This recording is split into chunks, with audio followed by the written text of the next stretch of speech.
tingnan natin itong post ni Kiko Barsaga. Sinabi daw ni Claire Castro, sa posto ni Kiko, totoo ba ito? Parang ang hirap paniwalaan na sinabi to ni Bongbong Marcos. Pero i-discuss natin. Halos hindi na natutulog ang ating Pangulo sa kakakausap sa kanyang yumaong ama. Ay, pambira. Ano sabi ni Kiko? Mas malala na pala sa adik si Marcos. Mas malala pa. Magandang araw po sa inyo mga banateras. Ako po si Banat Girl. Ito po mga banateras, panoorin natin ito at sabay-sabay po tayong mag-react sa comment section. Alright, panoorin na po natin ito mga banateras. Mag-comment po kayo sa comment section at huwag po ninyong kalimutan mag-subscribe, i-like at i-share ang ating video. I am not Filipino for nothing. Mahalin po natin ang Pilipinas. Ito na po. Something na talaga yan. Ako rin naman, alam mo, ang isang babaeng pinakamamahal ko sa buong buhay ko, alam to ng pamilya ko, yung pinakamamahal kong babae, yumao na rin. Pero hindi naman ako, mahal na mahal ko yung aking nanay. Pero hindi ko naman siya kinakausap. Hindi na ako makatulog at kinakausap araw-araw. Bambihira. May something na ako noon. Baka nag-a-addict na ako noon. Imaginein mo. Siguro hindi matutuwa yung tatay ko tsaka yung kapatid ko. Kinakausap ko yung nanay ko gabi-gabi. Hindi ako makatulog. Ikakatuwa ba? Sasabihin nila, addict yan. Pa-drug test mo yung animal na yan. Yung kapatid kong yan, addict yan. Oy, Amy Marcos, animal. Hindi mo pa ba pa-check tong kapatid mo? I don't know. Ako, sa tingin ko, fake news to. Pero sabi ko nga, kung hindi ito fake news, he is beyond addict. He is beyond repair. Malala talaga ito. Imaginein mo, yan ang ama ng buong Pilipinas. Yan ang pumoprotect sa buong Pilipinas. Ikaw nga, isipin mo, bantay ng bahay mo at bantay ng anak mo, ganyan, hindi nakakatulog dahil kinakausap ang ama, pambihira. Yung maong ama. Hindi ko pa babantayan yung anak ko sa ganyang... Ay, animal. Ano na napasok ng bansang Pilipinas? Kaya hindi ako magugulat. Sabi nga ni BP Sara, di ba? Wala daw planning to si Bongbong Marcos. Walang direksyon. Hindi daw yan nagsasabi kung anong gagawin. Kaya kita mo, sabay-sabay. BP Sara, paano naman magpa-planning yan? Hindi nga nakakatulog. Siya mo ba tinitira mo ang yaman-yaman mo? Hindi, nagtatanong lang Ang cocaine ba hindi ano bang droga ang hindi nakakatulog? Hindi ko sinasabing addict ka pero yung mga galawa mong ganyan parang medyo ano na Ano bang gamot ang tinitira para hindi ka makatulog? Ang sarap-sarap matulog. 9 hours a day ako matulog. 8 hours a day. Oh, pambihira kang tao ka,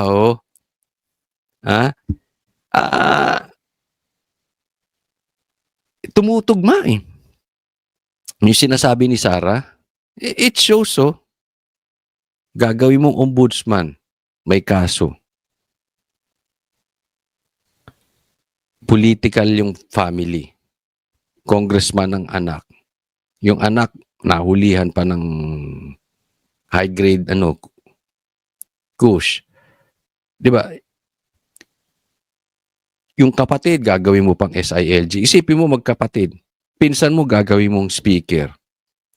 Tapos, pinsan mo, ang pinakakurak sa Pilipinas, di umano. Tapos sasabihin mo, hindi mo alam. Tapos ligtas ka. Animal. Malala ka talaga, Bongbong Marcos. Ang dami mong kapalpakan. Ito, tingnan po natin. Ito, basahin natin. News update. Marcos itinanggi ang mga aligasyon na may kinalaman siya sa korupsyon ng flood control projects. Animal ka. Ito ba kailangan pa nating paniwalaan? Ito yung hindi makatulog-tulog. At ang kinakausap niya, multo.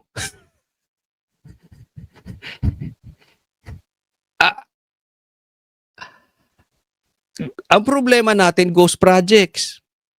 Ang kinukonsulta ni Bongbong Marcos multo. 'Di ba? Animal 'yan. Tapos sasabihin niya hindi siya konektado sa flood control projects. Bigyan mo naman kami ng proof. Alam mo, Bongbong Marcos, huwag kang magbigay sa amin ng blanket statement. That is the least you should do. Kasi grabe na ang tingin ng taong bayan sa'yo.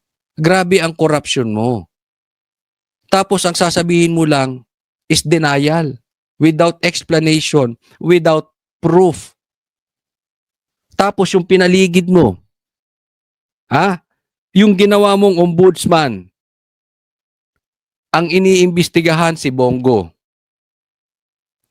Nagalit ang kanyang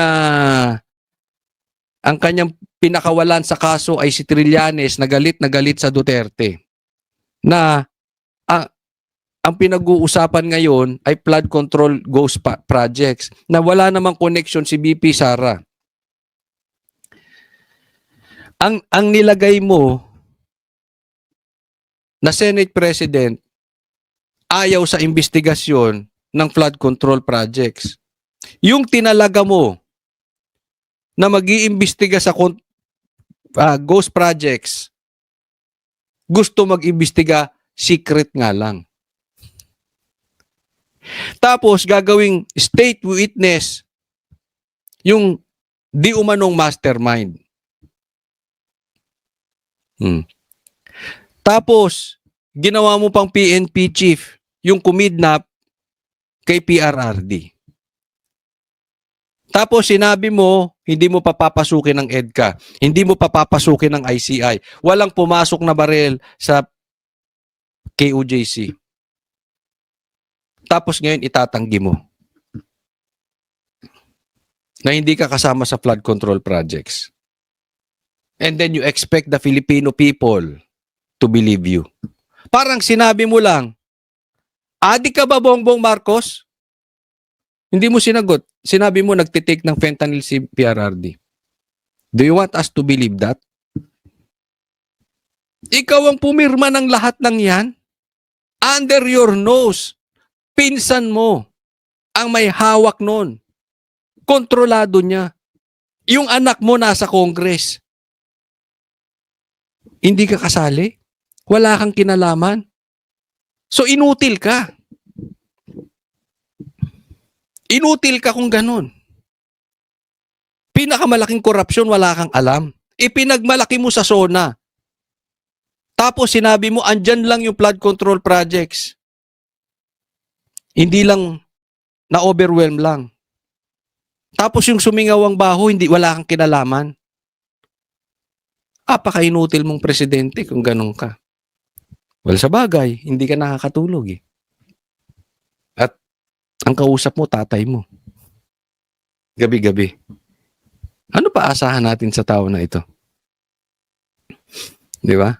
Alam mo, Bongbong Marcos, huwag kang umasa sa iilang tao to protect you. Even Congress eh. Hindi ka mapoprotektahan ng 5 tao. Pag sumigaw na ang puso ng taong bayan at hindi mo pinapaliwanag ng maayos yan, mawawala ang tiwala nila sa iyo. Yung mga investor nga lumalayas na eh. Kaya nalulugi na, di ba? Yung stocks natin bumagsak. It's because of you, Bongbong Marcos. It is important yung trust, hindi yung control. Yes, you are in the position, but the trust, wala na. And that is a big problem. Kaya tingnan po natin itong next. Kaya, alam nyo, ako naman ay sang-ayon ako dito sa sasabihin ni Kiko Barsaga. Pakinggan po natin. My fellow citizens, it's now time for us to heed Mindanao's calls for secession. As the second largest island in our country with a population of almost 28 million people, the interests of the people of Mindanao is not one we can ignore or consider as less important than those of the people of Luzon. In the past 3 years, the Marcos administration has been criticized for its biased policy and its favoritism towards the NCR. Ako, alam nyo, pabor ako. Pabor ako kung hihiwalay ang Mindanao. Kasi, why are we dragging Mindanao? Yung sa legal na paraan na hindi po natin to, alam nyo, wala naman tayong kakayanan para gawin yan. Pero kasi baka kakasuhan tayo, sabihin rebellion, etc. kung ano-ano man yan, kung ano man tatawag nila dyan. Basta doon lang tayo sa legal. Ako pabor ako dyan, no? Kung magagawa nilang legal yan, humiwalay ang Davao. Kasi, ang Mindanao. Kasi, ako naniniwala ang Mindanao magiging parang Singapore. Aangat yan Pahirap lang naman tong Luzon 'Di ba? Asa ng mga korap nandito sa Luzon? Sino nga sinasabi ni Kiko sino pinapaboran nitong si Bongbong Marcos? Luzon. Asa ng mga baha? Nasa Luzon. Damay buong Pilipinas. Bakit hindi na lang natin hayaan ng umasenso 'yon? In any way, baka tayong ibang mga Pilipino, pwede tayong lumipat ng Mindanao. Kasi pag umasenso sila, we have better chance. Alam mo, napakalaking bagay niyan. Imagine natin, umalis ang Mindanao. Umasenso. At pag umasenso, tayong Pilipino, in totality, makikinabang. Maraming OFW sa atin, umaalis dahil walang trabaho sa Pilipinas. Dahil maliit ang kita. Imagine this. If ang Mindanao maging Singapore, o kahit kalahati man lang ng Singapore, mga kababayan natin, hindi na kailangan umalis pa ng bansa. Iwanan ng pamilya, aalis ng bansa, magtitiis, pag-uwi, sira na yung pamilya. Di ba? Masakit Dahil kailangan kumita. Paano kung Mindanao? Punta ka lang doon. May opportunity, mayaman yung bansa na Mindanao. Dali mo yung buong pamilya mo. Di ba? Kasi Pilipino ka naman I'm sure pwede kang pumunta ron. Ang makikinabang buong Pilipinas. At alam nyo po, mababawasan ng korupsyon. Alisin ko muna to Mababawasan ng korupsyon dito sa Luzon. Bakit? Kasi ako naniniwala ako sa healthy competition. It will really boost you up. Halimbawa ako, I'm a quiet, competitive person. Talagang deep inside, nagkukumpit ako. Healthy competition, hindi ko yung hinihila sila pababa. Meron akong, kunwari, vlogger. Meron akong gustong maabot na vlogger. So, hindi ako laging tamad. Di ba? Ginagawa ko ano dapat kong gawin para maabot ko yung mga vloggers na yon. Ganon Dapat meron kang meron kang competition. Ngayon, pag umasenso yung Mindanao, etong Luzon, magkakaroon sila ng parang model. Oy, ganito ginawa ng Mindanao, gawin natin. Mahihiyang mangurakot yung mga politiko rito. O kung mangurakot man sila, masisilip sila. Kasi bakit umasenso na Mindanao, naiwanan pa Luzon, naiwanan pa ang Visayas. Nakikita nyo po. It will be healthy for the whole Philippines. It will be healthy for the Mindanao. It will be healthy for Luzon and Visayas. Kaya ako sang-ayon ako dun sa sinabi ni Kiko Barsaga. Tuloy po natin.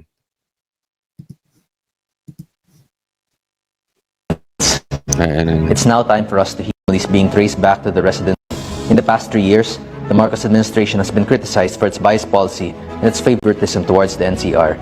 And with the recent flood control anomalies being traced back to the residences of corrupt politicians in the NCR, the calls for Mindanao secession has gradually increased.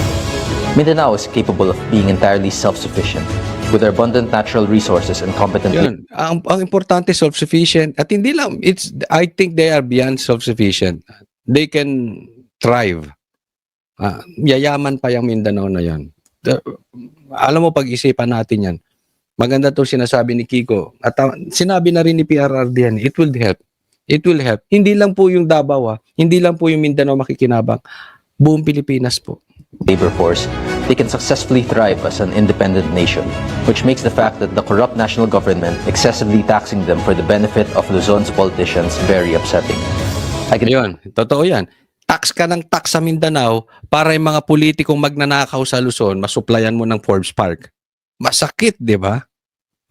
Kung yung tax mo ron, doon lang nakakonsentrate sa Mindanao, Instead na binili ng bahay dito sa Forbes Park, ginawang tulay doon.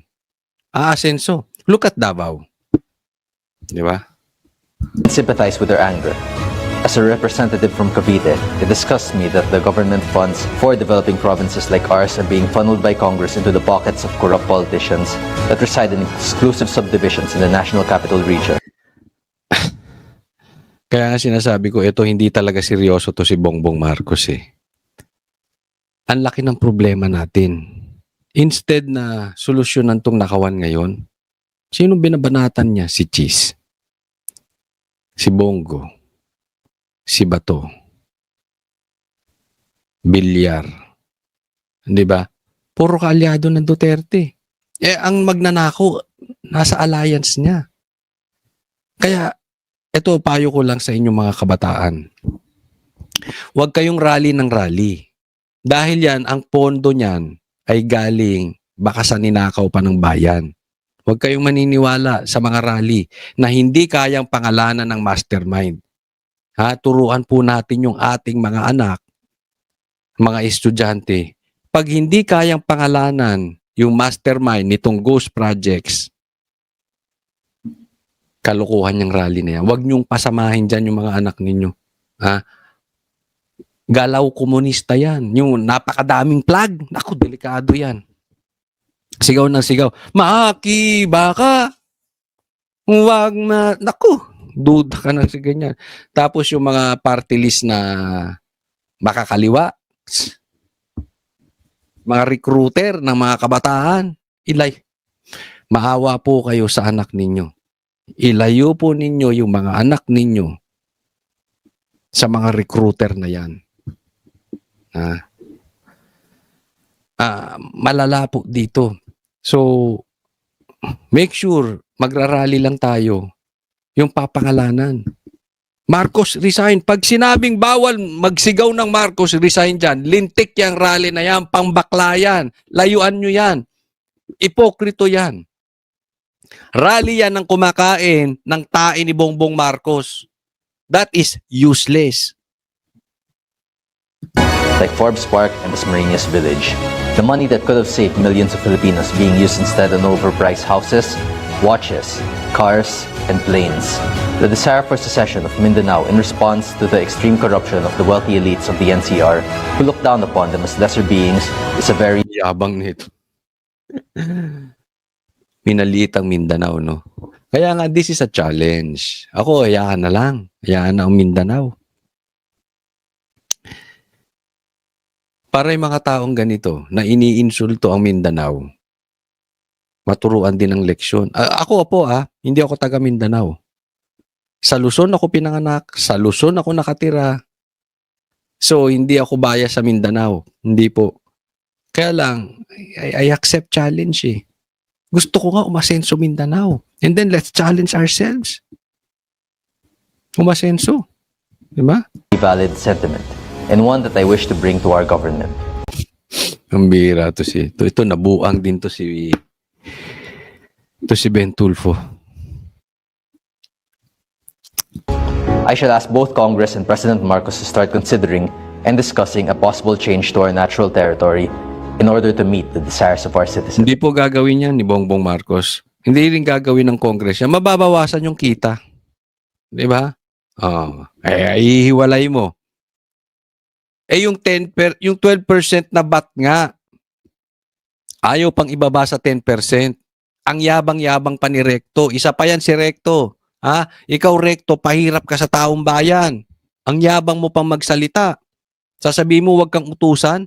Bakit? Empleyado ka ng Tandaan mo si Bongo, binoto. 26 million.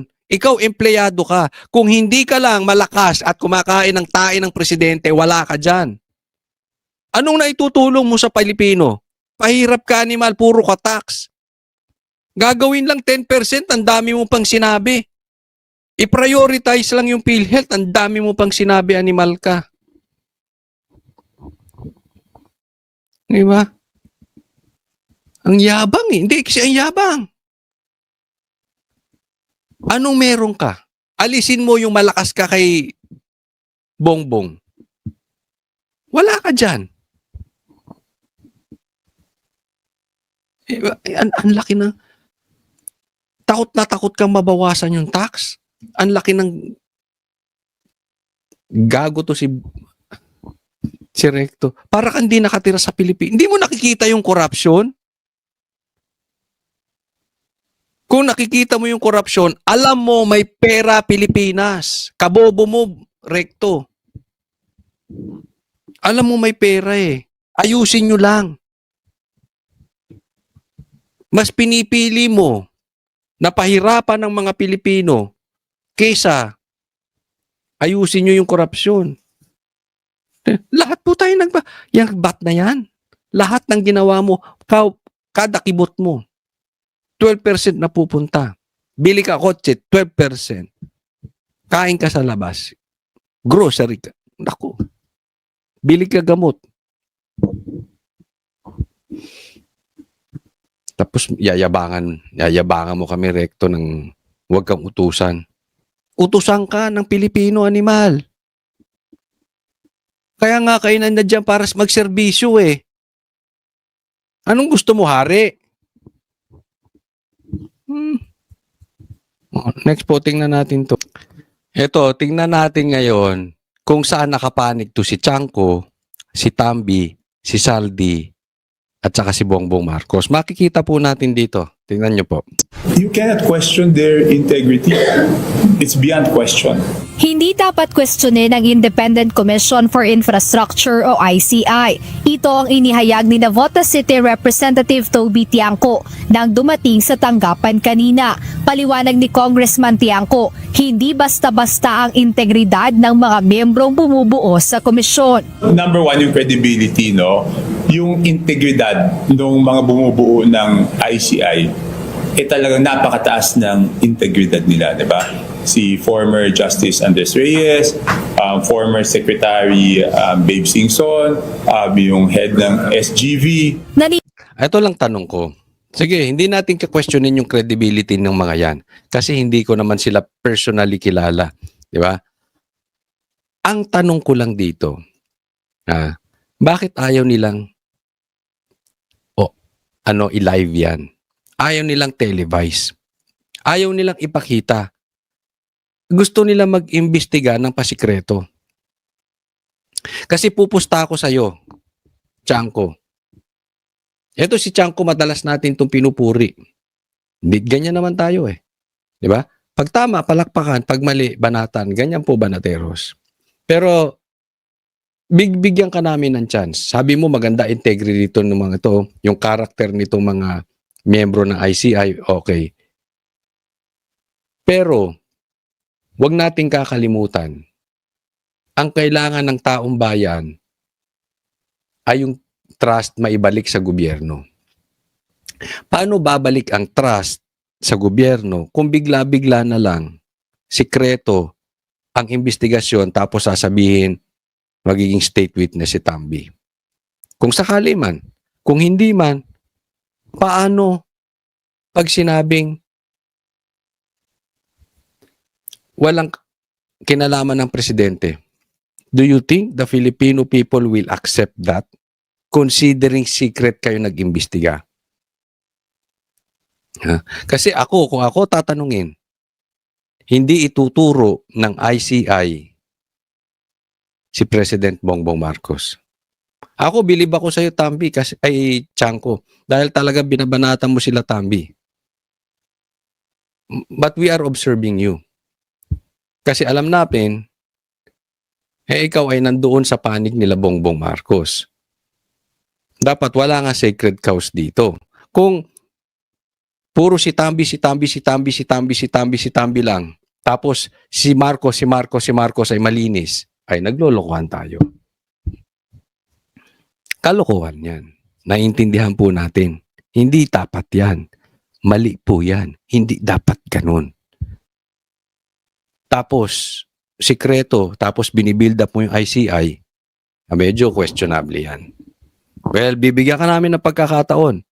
Pero pag hindi nahagip si Bongbong Marcos at hindi nahagip ang Ilocos Norte, kahit anong credibility niyang mga miyembro ng ICI na yan, that is useless. Iniwala rin ang Kahit ikaw Chanko, kung hindi ililigtas mo si Bongbong at puro ka lang tambi, yung credibility ng sinasabi mo patungkol dyan, I don't think tatanggapin ng taong bayan. mambabatas na ginagawa ng independent body ang kailangan nilang magawa, lalo na at hayag na sa publiko ang mga nangyayaring anomalya, maging kung sino ang mga umano'y nasa likod nito. Ang kailangan na lang buuin dito is yung ebidensya para mapatunayan sa korte na yung mga may kasalanan, talagang may kasalanan. My impression is, binubuo nila yung ebidensya para matibay siya pag final sa korte. Ayun, bibigyan ka namin ng pagkakataon. Okay, sabi ko nga. Pero pag hindi yan dumiretso kay Bongbong Marcos, nilalaglag nyo lang si Tambi, pero nililigtas nyo si Bongbong. That the Filipino people cannot accept. Pag final sa korte. Dagdag ni Representative Tiangco, base sa kanyang karanasan, very professional kung ilarawan niya ang ginagawang pagdinig ng komisyon kaugnay ng issue. What's being professional for in that? Pasikretong investigasyon? That's not professionalism. Samantala muling kinwestiyon ng kongresista ang Department of Foreign Affairs kung bakit hanggang ngayon sa kabila ng mga issue ay hindi pa rin kinakansela ang pasaporte ni former House Appropriations Chairperson Representative Zaldico. Diyan naman naniniwala ako sa kanya. Dapat kinakansela na ang passport niyan para mapauwi. Kung talagang lehitimong gusto niyong umuwi si Zaldico, kanselahin niyo na yung passport. Bago pa makabili yan ng passport, bago pa makabili yan ng citizenship, bago pa makabili yan ng visa. Ngayon, ang hindi ko maintindihan, bakit tila DFA o yung ibang mga nasa gobyerno ang nagdedepensa pa kay Zaldico kung bakit hindi pwedeng kanselahin yung passport. Yon mismo. Dapat, kansilahin na ng DFA. Ngayon, pag papalag itong si Zaldico, di, hayaan na natin siyang paliwanag sa korte. Hindi yung parang nag-aabogado pa ang mga congressman, nag-aabogado pa ang itong DFA in behalf of Zaldico. Di ba dapat kansilahin nyo, tapos pabayaan yung abogado niyang questionin sa korte yung pagkansila? Correct. Yun ang Tugon sinasabi. naman ng DFA, hindi nila basta-basta maaaring bawiin ang pasaporte ng isang Pilipino. Sa inilabas nilang pahayag, binigyang diin ng DFA na ang pasaporte ay maaaring kansilahin kung may utos ng hukuman dahil ang may hawak ay pugante o nahatulan ng krimen o kung nakuha ito sa pandaraya, binago o inisyu ng may pagkakamali. Ba't hindi nyo i-bend the law? Ay, si ano to Si ano to ng SMNI Kakaibigan natin yan. Bakit hindi nyo nag-aabuga, sabi yun, di ba, nag-aabogado. Talagang naman nag-aabogado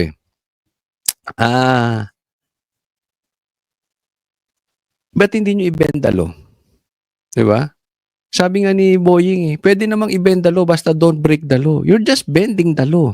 Para umuwi na ng mabilisan yan. And then kung kukwestiyonin, sabi nga ni Torre, di ba? Papasok kami sa ayaw at sa gusto ninyo. Kung may reklamo kayo, doon na kayo magpaliwanag sa presinto. Ba't di nyo gawin ngayon? Mga animal kayo. Di ba? Ba't hindi kayo ngayon mag-bend the law? Hindi gawin nyo lang. And then, kung gusto nyo magreklamo kayo sa korte. Bahala na yung abogado nila. Ang problema, kayo nag-aabugasya sa kanila. Pero alam nyo kung bakit? Alam nyo kung bakit? Hindi naman sila seryosong pauwiin. Huwag nga tayo maglokohan. Si Tambi, ayaw niyang umuwi si Saldi. Itatago niya yan si Saldi. Kasi gagawing sa kanya ipapataw lahat ng kasalanan. Tapos, ligtas siya. Kasi ganyan Kaya naman napili yan ni Tambi si Saldi. Kasi uto-uto. Kita nyo naman kung walang pera yan, mukhang uto di ba? Di ba? Tingnan ninyo, mukhang uto. Oo, madaling utuin. O sige, ikaw dyan. Kumbagat sa magnanakaw, siya yung akyat bahay. Si Tambi, doon lang hinahatid sa kanya yung ninakaw na pera. Kumbagat sa droga, siya yung runner. si Saldi. Si Tambi lang yung nagsusupply ng droga. Nakatago. Sinong gumagawa ng dirty job? Si Saldi. Kaya hindi nila pauuwiin talaga yan. Kaya yung ginagawa nila dyan, drama lang yan. Even Bongbong. Maituturo. Pag si Saldi na ituro si Tambi, ang kasunod na niyan si Bongbong Marcos. Kaya yung magpinsa na yan, may sabuatan yan. Huwag kayong maniwala na gusto talaga nilang pauwiin. Alam nyo kung seryoso silang pauwiin? Ha? Maingay na yan si Boying. You will know.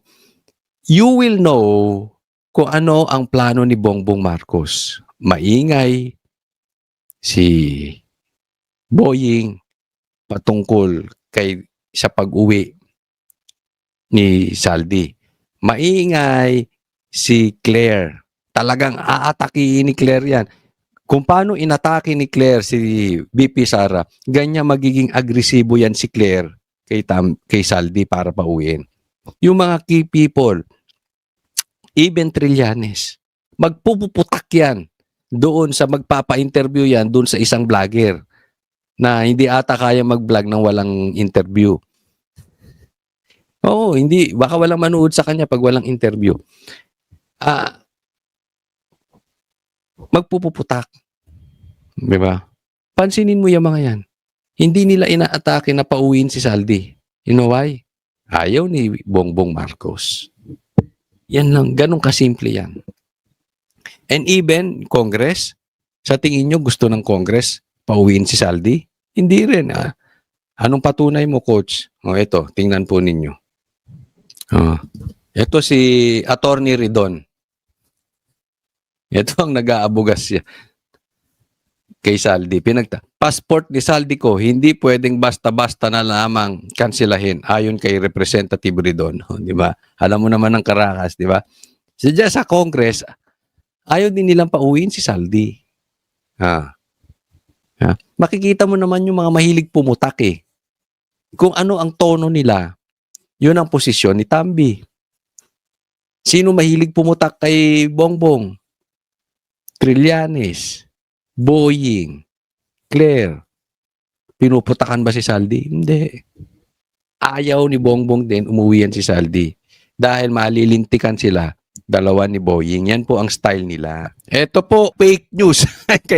kailangan ng balita, may fake news eh. Oo, balita, fake news. Sino itong fake news? Pakinggan natin. How can Tamba afford? Ano ang ma-afford ni Tamba? May 10 bahay nga yan sa Forbes. Di umano. How can Tamba afford to donate 110 million pesos donation to Harvard? Matindi. Nag-donate pa to si Tambi ng donasyon sa Harvard. Saan galing yung balita na yan? Pakinggan din natin itong kasunod ng balita. A few hours ago, the Philippine Daily Inquirer ran a headline saying Senator Chiz Escudero asked for an extension to reply to Comelec. Ayan, eto binalita Balita po ito, mainstream media, Inquirer, totoo ba ito? Fake news ba ito? Ang balita ninyo ay humihingi ng extension si Chiz Escudero bago magpaliwanag sa Comelec. Ito ang katotohanan. Pakinggan po natin. But here's the thing. Today, Chiz already filed his manifestation. No delay, no extension. Nag-file agad within doon sa time. Hindi po siya humingi ng extension. No delay, no extension, just action. So what happened here? Simple. Someone is using his connection to hide the truth. Ayun. Yun pala. Arbolado, new PDI President, Romualdez, CEO of Inquirer Group. Kaya naman pala masigasig si Inquirer. So alam na natin, ang paninira kay Chiz Escudero galing sa fake news na Inquirer. Na ang CEO, si Romualdez. But teka muna, bawal yan, animal. Di ba bawal yung may hawak ka dapat na ikaw ay public official, may hawak ka na media? Naku, bawal po yan. At bukod po dyan, sana yung totoo lang. Di ba? Oo, kita mo, nag-file agad si Chiz, di ba? So nakikita na natin yung connection. Ang tatay ng paninira kay Chis Escudero galing kay Tambi. Pinapadaan sa Inquirer. So, alam na natin. Okay? Kung bakbakan at bakbakan lang at siraan ang naninira kay Chis ay si Tambi. Tanong, sa tingin ninyo, sino ang mas may credibility patungkol sa tamang balita? Sino ang mas may credibility sa sinasabi? Si Chis o si Tambi? Si Tambi, sinasabi niya, hindi siya konektado sa flood control projects, wala siyang ghost projects. Si Chis din ganon. Sa tingin ninyo, sino ang magnanakaw dito? May record ba si Tambi na siya ay talagang magnanakaw? Meron to bribery, sabi ni BP Sara. Teka muna, si Chis Escudero. Ano? Meron ba tong record? Ba kailangan saliksikin natin yan. Saliksikin natin kung anong record ni Chis, pero tapusin natin to. The truth? Chiz didn't ask for time. He used his time to file on schedule. In a world where fake news travels fast, facts have to move faster. Yon. Ay, kailangan na tayo, mga kababayan, tayo mga banateros-banateras, gagamit tayo ng ulo. Huwag na po tayong papabudol muli. Huwag na tayong maniniwala sa salita. Kaya grabe, ang lagi kong sinasabi sa inyo, huwag niyong paniniwalaan ang sinasabi ng politiko. Ang titingnan ninyo, yung record nila. Kung maayos ba sila. Kasi kung hindi sila maayos, kahit anong sabihin ninyan, fake news yan. Sinungaling yan. Titingnan nyo. Okay? Sasabihin, hindi ako adik. Pero adik naman pala. Dating adik, takot magpa-drug test. Hindi ako magnanakaw dati nang magnanakaw. Hindi ako, anong nangyari sa syudad? Yung ganun, imbestigahan nyo. Ito po para sa lahat, kahit mga vloggers, kahit po ako, huwag nyo akong paniniwalaan. Tingnan ninyo kung totoo ba yung mga pinagsasabi ko. I-research nyo rin. Para tayo mga Pilipino, hindi tayo mabilis mabudol. Lagi nating titingnan, totoo ba itong sinasabi ni Tambi? Totoo ba itong sinasabi ni Chis? Totoo ba itong sinasabi ni Coach Soli? Laging ganon. Kasi pag ganon, di tayo mabubudol. Kung nag-research po tayo, hindi dapat presidente si Bongbong Marcos. Kung nag-research tayo, hindi dapat naging congressman si Tambi. Unless na lang, Garcia yan. Si Garcia ang pumasok sa sitwasyon. Di ba? That is a different story. Pero kung titingnan natin yung background, marami sa politiko natin hindi sana nakaupo kung marunong mag-check ang mga Pilipino. Eto, tingnan natin. Tingnan nyo po. Ano naman ba ang background ni Chis Escudero? Tingnan po natin. Tingnan natin yung background ni Chis Escudero. Napaka-importante niyan. Ni-research ni Guanzon. Pambihira to si Rich. Si Guanzon ang bubutas Oo. Ano kaya ang nakita ni Guanzon dito kay Chis? Tingnan natin. Former Comelec Commissioner Rowena Guanzon just dropped receipts, and she's not buying the smear. She searched. She checked. No graft, no plunder, no corruption case. Escudero's record, clean for 20... Ayun, matindi. For 27 years, no corruption, no graft, walang record si Chis Escudero. Matindi mag-research Ginawa ni Guanzon pink to, dilaw ito. Ay alam naman natin yan di ba? Alam natin ang karakas niyan. Kaya lang, eto si Guanzon, ang yellow na hindi kumakain ng tae. Bikadiri ata yun. Di ba? Taas ang kamay dito ng mga dilawan. Tanong ko sa inyo, kumakain ba kayo ng tae? Gayahin nyo si Guanzon, di kumakain ng tae. Okay? So si Chis, malinis for 27 years. Yung record. Tanong! Si Bongbong, ano record for 27 years? Nako. Rolling Stone. Oy. Si Sandro, anong record for 27 years? Mas lalo na si Tambi. Anong record ni Tambi for 27 years? Magkakahalaman tayo dito. Ako hindi ko sinasabing perfecto si Cheese. Hindi ko rin sinasabing perfecto si PRRD. Hindi ko rin sinasabing perfecto si Sara. Pero kung nga pag-uusapan natin, nakawan. Pati si Bongo, kung pag-uusapan natin ay nakawan, malabo yan. Siguro lahat tayo may weaknesses, pero pagdating sa nakawan, doon kayo tumingin sa pamilyang Marcos. May record yan, pati pamilya niyan eh. O, di ba? Alam nyo nangyari doon sa Marcos Romualdez before. Kayo nakaalam nyo na yan. 27 years. Guanzon says it straight. The attacks only came out after Escudero challenged Martin Romualdez. Kakawatak-watak na ngayon yumayanig sa ating bayan, maprotektahan lamang ang sarili niya. Ang pangalan niya ay matagal nang bulong-bulungan sa bawat sulok ng bansa, pero ngayon, unti-unti nang sinisigaw ng taong bayan.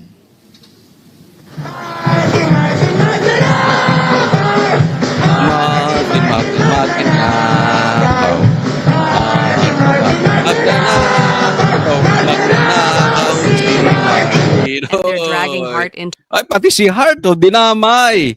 Pati si Hart, dinadamay nyo, pambira. Ganito lang to, Ako nauunawaan ko kayo. Pag pangit ka, hindi, ito pangkalahatan to. Pagka pangit ka, hindi ka dapat nai-insecure sa maganda. Kasi ako, kahit di naman ako gwapo never ako na-insecure sa pogi.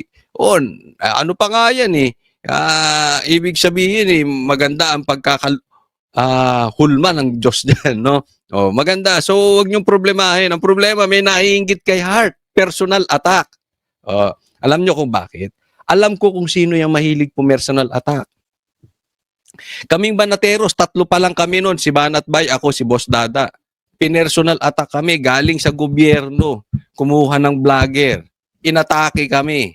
Ang atake sa amin hindi issue. Personal. Ganyan sa kabila. Ganyan ang galawan dyan sa kabila.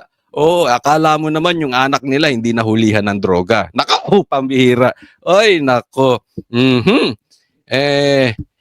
Baka mamaya sumulpot na naman yung mga trolls. But anyway, ikaw, I'm talking to you. Huwag kang nagseselos kay Cheese. 'Di ba? Hindi mo siya pwedeng gawing waiter all the time. Kung ikaw insecure kay Hart, problema mo 'yan. Tigil-tigilan mo ang droga.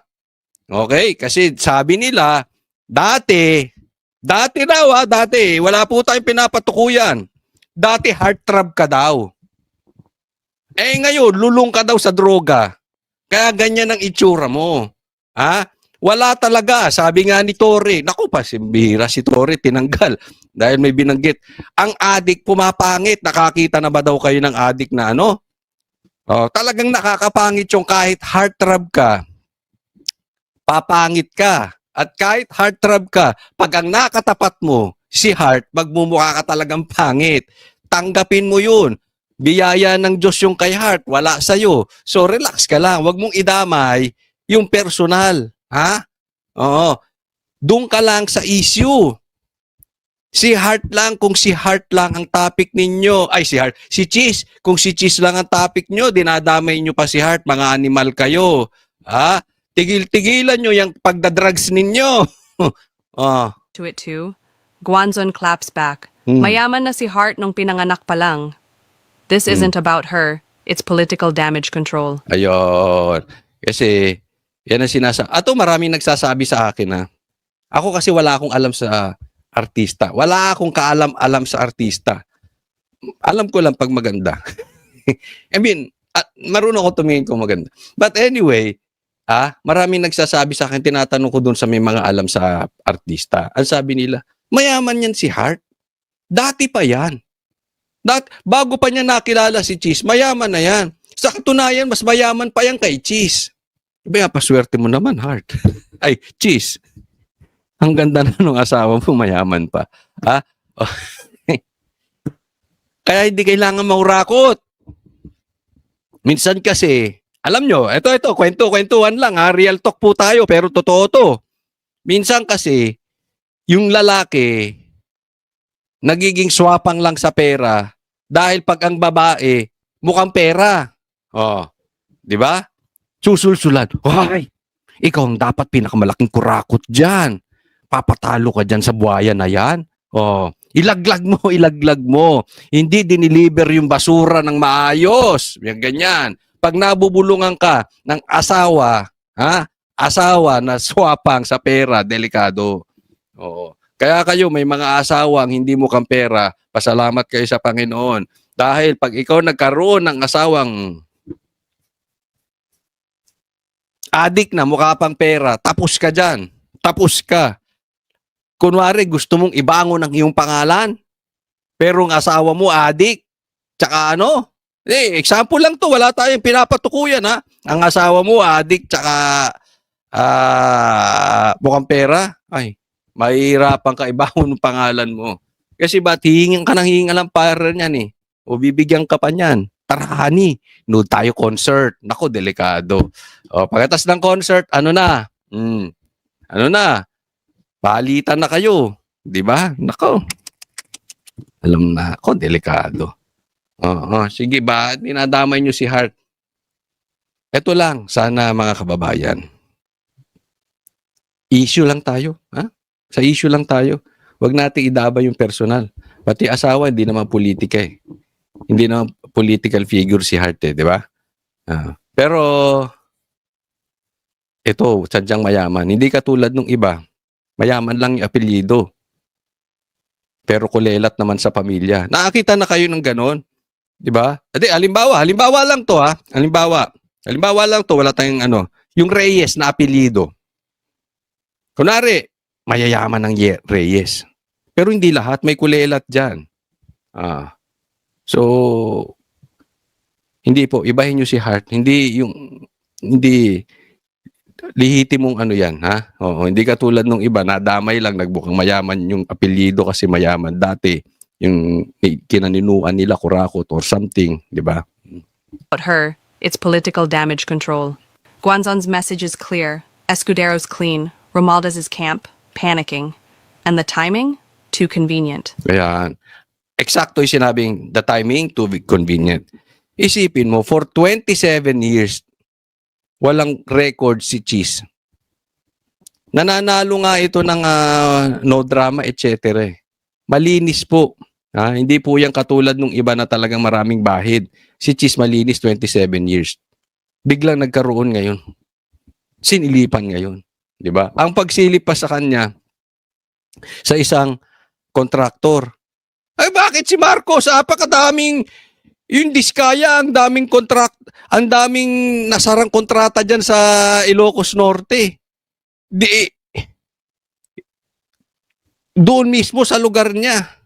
Ito naman, nag-contribute lang, na legal pa, at gawain ng marami. O, di ba? So, yung timing eh. Parang yung timing natin. Ang tagal ko na sa mundong ibabaw, wala pa tayong threat ng gera. Simula nang nabuhay ako. Nanalo lang si Bongbong Marcos maging presidente, bigla na lang tayo may threat ng gera sa China. Pambihira. Ang lakas ng timing mo, Bongbong Marcos. 'Di ba? Nung panahon ko, paano? May bahana. Pero sa Quezon City, dati wala eh. 'Di ba? May bahana before. May corruption na before, pero grabe ngayon. Grabe ang baha ngayon. Grabe ang corruption ngayon. Maraming nangyayari sa panahon lang ni Bongbong Marcos. Maglalagay ka ombudsman, ganyan.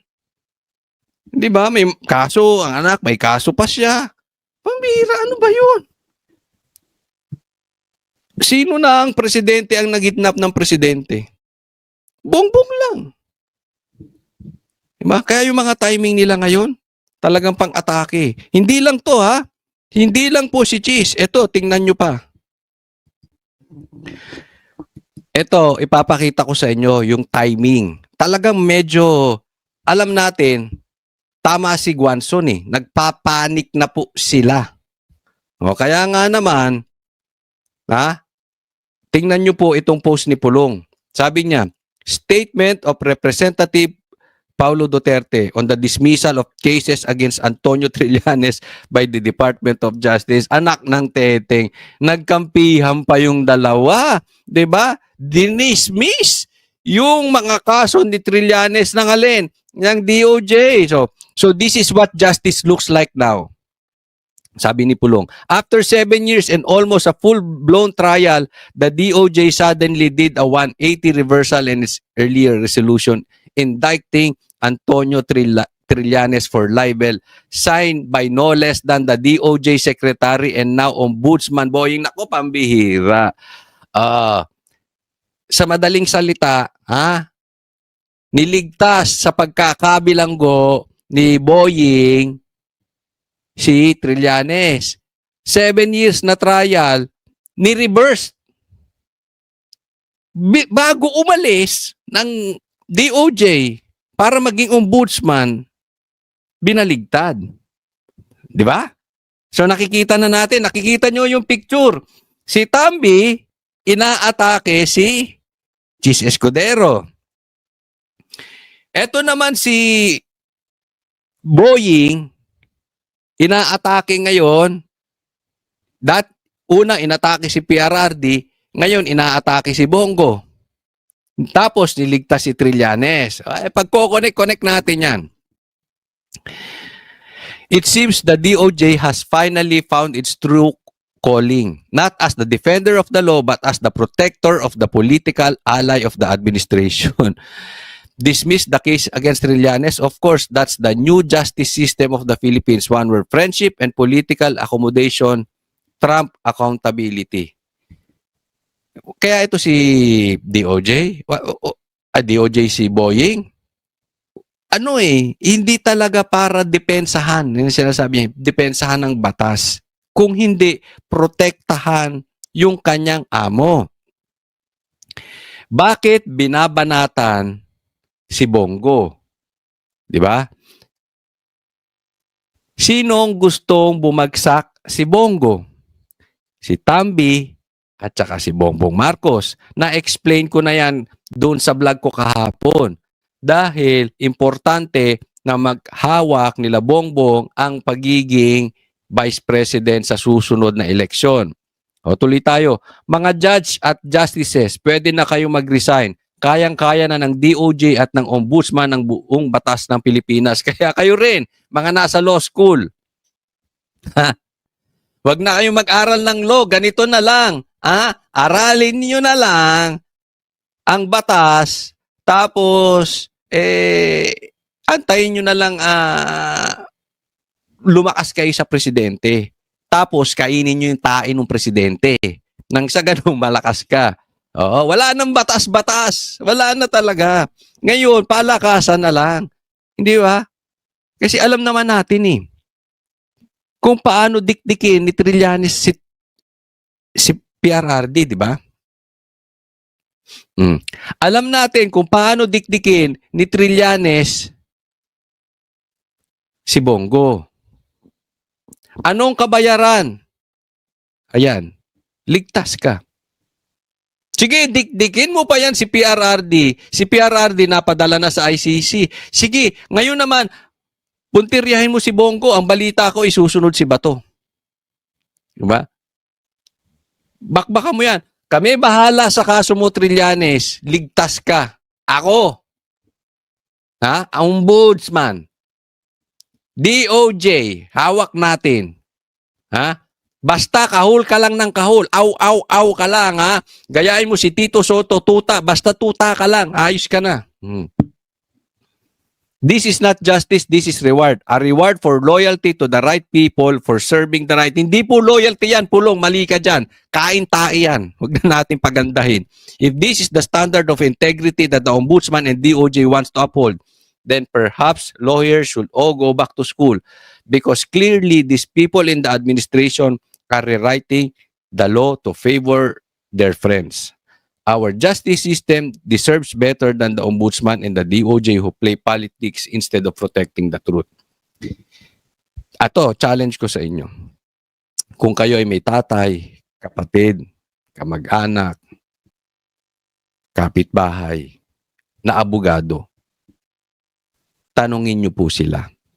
Yung hindi dilawan ha, yung hindi rin DDS, yung hindi rin pulahan, yung batas lang, walang kinikilingan, yung hindi magsisinungaling, sisiguraduhin ko, sasabihin nila, mali itong ginagawa sa pamahalaan ngayon. Mali yung pagkaka-assign kay Boying as ombudsman. Mali itong ginawa ni Boying. Tanungin ninyo yung hindi bias. Alam nyo kung bakit? Itinanong ko na rin to eh. Sa mga kakilala kong abogado nang wala masyadong pakialam sa politika. Sa totoo, alam mo sinasabi nila, dismayado sila sa nangyayari ngayon.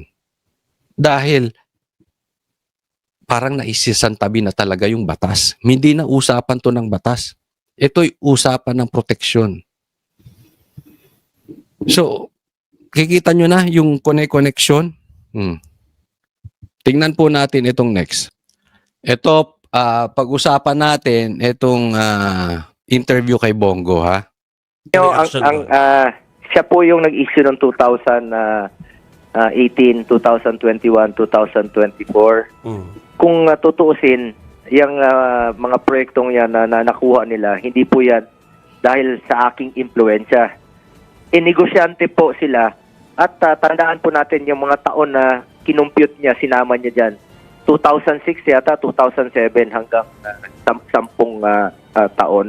Alam mo yung sinasabi ni Trillanes na nakakuha ng 7 billion na proyekto, yung tatay at kapatid niya, dati na. Ilang taon na. Hindi ito nakuha noong panahon lang ni PRRD. Matagal na po. So yung ibig sabihin, kahit 7 billion yan, ang laki na po ng span na yon. At bago pa maging politiko, si Senator Bongo, matagal na po yung kanyang pamilya na nasa construction business. Yung po yun. Yung sinasabi ngayon ni Trillanes na makakakuha ba siya ng proyekto na gano'n kung hindi na-impluensyahan nila ni Duterte. Duterte na naman. Mga animal kayo talaga. Bakit hindi ba tayo pwede mag-focus dito sa ghost projects? Ngayon nagnanakaw eh. Bakit pupuntahan mo yung flood control o yung corruption before? Ano mang gusto nating awatin? Parang sinasabi nyo, hindi. Hulihin muna natin yung mga corruption before. For the meantime, mangurakot muna kayo, Bongbong Marcos. Ituloy nyo lang yung kurakot ninyo, Tambi.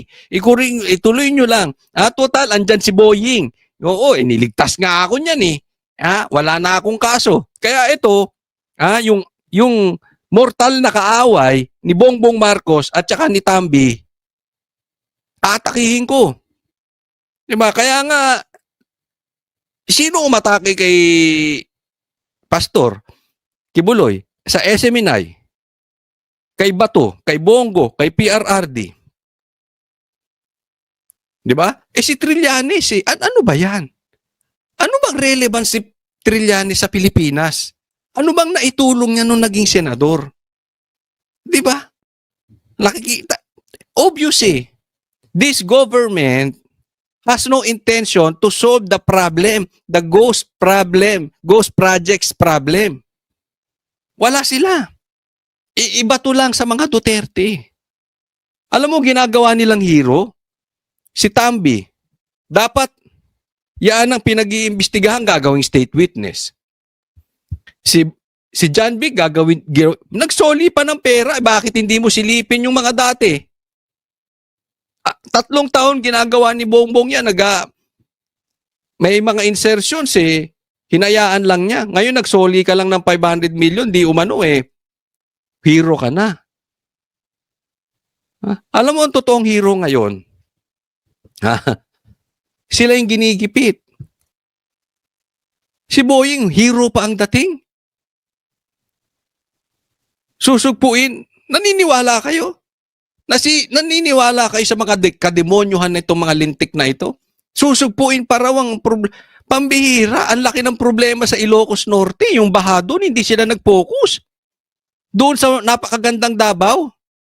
Bigyan ko kayo halimbawa. Ihiwalay mo Davao at saka Ilocos Norte. sa Pilipinas. Ang Davao, buhay. Ilocos Norte, subsub yan. Ikaw na lang, tanungin ko kayo. Kunwari, Pilipino ka. Gusto mong lumipat. Kunwari, himuwilay ang Davao at saka Mindanao sa Pilipinas. Gusto mong lumipat dahil nagsasawa ka na sa Luzon. Saan ka lilipat? Ilocos? Gago ka ba? Siyempre, doon ka sa Davao. Alam mo, ligtas doon eh. Alam mo, mayaman yung syudad. Di ba? Asaan ang baha? Asaan ang mga proyekto ng Diskaya? Alam nyo kung ba't ginigipit si Bongo? Sinasabi, di ba, na ayaw niyang ilantad yung mga Duterte. Pero yung nalantad na mga pinakamalaking kontrata na nakuha, Diskaya, sa Ilocos Norte. Makalokohan itong mga to. Sabi ko nga, pwede ko bang palitan ng mga kamag-anak ko? Kung pwede ko lang pong palitan, papalitan ko po. Pero hindi ko na po magawa yan. Ang importante po, malinis ang aking konsensya. Nasa Pilipino na po yun. Kung mas naniniwala kayo sa pinagsasabi niya, kung sinabi ko po na hindi po ako nag-impluensya kahit kailanman at nakialam po. Sabi ko nga, hindi ko ginamit ang aking posisyon para bigyan sila ng pabor. At hindi po ako nakikinabang sa mga negosyo po nila. Nasa Pilipino na po kung sino po ang paniniwalaan. Ito, napaka-importante nung sinabi na yun. Nasa Pilipino na po kung sinong paniniwalaan nyo. Diba? Trillanes o si Bongo. Si Bongo, ang laki ng pakinabang. Si Bongo, binoto ng taong bayan. Pinakamalaking boto sa Senado, 26 million. Si Trillanes, 200,000 lang, talo pa sa pagka-mayor. Diba? Alam nyo kung sino talaga ang tuta. Aso lang. Kahol lang ng kahol. Para sirain. Etong lahat na ito ay propaganda laban lang sa Duterte. Ako tatanungin ninyo, hindi po si Tambi ang hero. Hindi po dapat si Boyeng ang hero. Hindi si Trillanes ang hero dahil pinakidnap niya si Tatay Digong. Alam nyo ba yung issue ng ICC? Galing po yan kay Trillanes. Siya ang bumulong-bulong. Siya ang demonyong bumubulong-bulong kay Bongbong Marcos. At kailangan niya si Trillanes, kailangan niya ang dilaw. Kaya nga nanalo si Kiko at saka si Bam eh. Di ba? Ang totoong hero dito si Cheese. Alam nyo kung bakit? Nanindigan siya ng naaayon sa batas na pinanigan naman at sinabi rin ng Supreme Court na unconstitutional yung impeachment. Nanindigan, kauna-unahan po si Cheese. At bukod kay Cheese, si Senator Bongo. Si Senator Bongo hanggang sa kaduluduluhan, hindi iniwan si PRRD. Isama ko na rin dito si Pastor Kibuloy. Si Pastor Kibuloy ang kauna-unahang naging biktima nitong gusto nilang patayin ang imahe ni PRRD. Hindi po iniwan si PRRD. Si Bongo hindi iniwan si PRRD. Si Cheese nanindigan.